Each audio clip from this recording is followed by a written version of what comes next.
Donc, tout d'abord, quand on est dans le menu principal, matériaux, change, et là, on attend que la buse chauffe. Comme on peut le voir, on a dû changer le matériau parce que la bobine était vide. Il ne reste plus assez de fil ici pour terminer l'impression.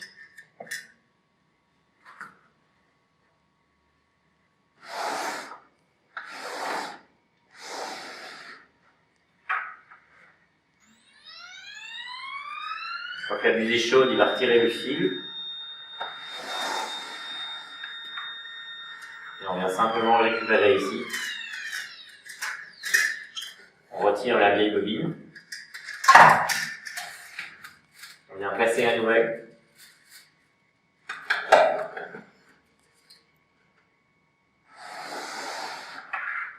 Quand on est prêt, on appuie sur Ready, PLA.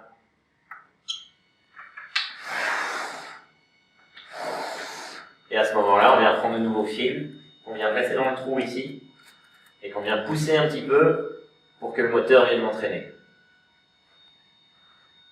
Une fois qu'on sent bien que le moteur a pris, on attend un petit peu. Et dès qu'on voit le fil apparaître dans le tube transparent, on retourne sur le panneau de commande et on appuie sur Ready. Le fil va suivre et va aller rapidement jusqu'au dice.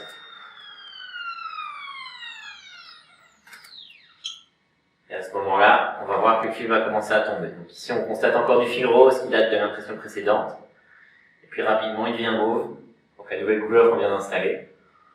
On le laisse couler un petit peu. Et une fois qu'on a un beau fil bien régulier, on appuie de nouveau sur Ready. Et le fil est changé. On vient retirer le petit déchet qui traîne. Et l'imprimante est prête à refonctionner. Quand il s'agit d'avoir un plateau qui adhère bien et qui permet d'avoir une bonne impression, tout d'abord, la première chose à observer, c'est de toujours avoir du tape bleu qui est bon. Ici, on voit qu'il y a des trous laissés par les impressions précédentes. Donc tout d'abord, il s'agit de retirer le plateau. On vient retirer les deux clips ici en métal, en les faisant tourner, et on prend le plateau. Attention, si une impression vient d'avoir lieu, le plateau peut encore être chaud. On retire le vieux tape et on vient le remplacer par du nouveau tape bleu. Attention à ne jamais avoir de recouvrement entre les différentes couches de tape, ça peut induire une différence de hauteur et mener à des problèmes d'impression. Une fois que le tape bleu était bien remis sur le plateau, on vient le réinstaller dans l'imprimante en faisant les mêmes opérations dans l'ordre inverse. On vient bien mettre les deux clips ici qui sont devant.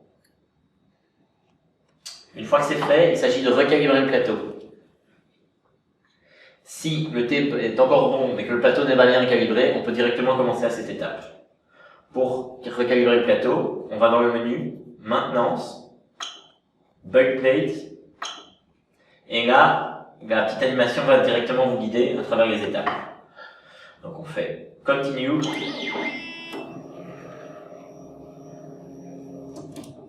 Il va amener le plateau au niveau de la muse. Et ensuite, il s'agit, avec la molette, d'arriver à la première étape à environ 1 mm de la muse.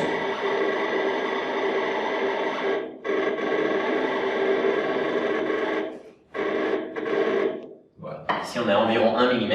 On va pouvoir passer à l'étape suivante. Donc, on appuie sur Continue. Ici, on voit qu'on est un peu bas. On est à plus d'1 mm. Donc, avec la petite roulette, on va venir faire ce qui manque.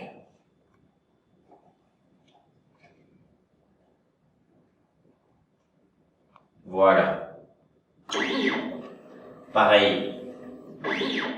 Ici, on voit qu'on est trop haut, donc là, il faut aller avec la molette dans l'autre sens. Pour de nouveau être à environ 1 mm. Voilà. Quand c'est fait, on va répéter l'opération.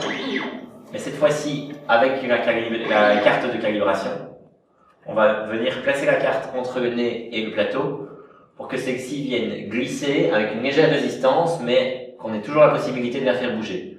Si la carte de calibration n'est pas disponible, une simple feuille de papier, ça fonctionne aussi. On vient la placer ici. Ici, je vois, je passe, mais sans que la moindre résistance se soit exercée. Donc il faut remonter un peu le plateau.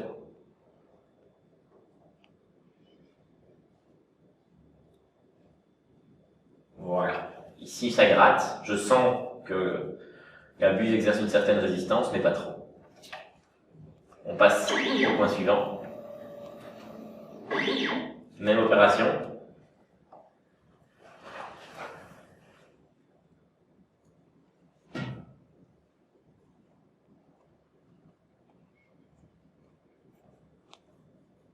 Voilà.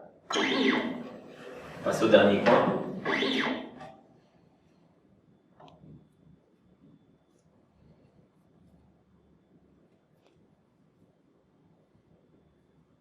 Voilà. Et normalement, le plateau est bien réglé.